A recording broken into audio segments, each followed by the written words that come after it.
l'en-soi, et l'en-soi doit se néantiser pour donner naissance au pour-soi. Pour mon deck tendresse. J'ai reçu un colis. Le deck de la tendresse que... Oh. Je voulais juste revenir pour faire quelques précisions concernant l'être et le néant. D'ailleurs, merci pour tous vos retours, et avant de commencer, n'hésite pas à liker, à t'abonner, et à me dire si tu es plus Team Sartre ou Team Master Poulet.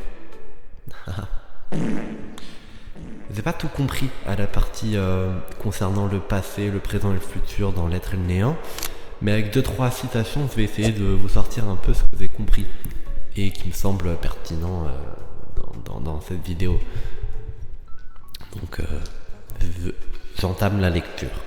Le passé est donc une structure nécessaire du pour-soi, car le pour-soi ne peut exister que comme un dépassement néantisant, et ce dépassement implique un dépassé.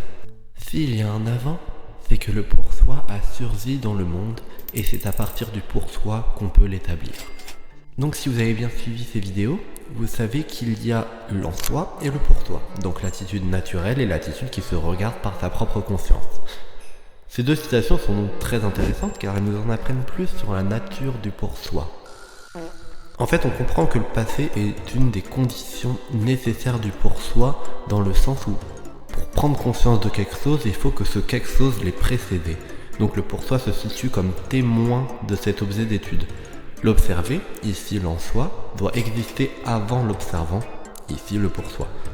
Et cet observant, par son observation, crée le témoignage du passé. C'est-à-dire que le passé se matérialise en quelque sorte grâce au pour-soi. Donc le passé est une condition nécessaire, mais elle le devient par la prise de conscience du pour-soi. Donc les deux sont en interrelation.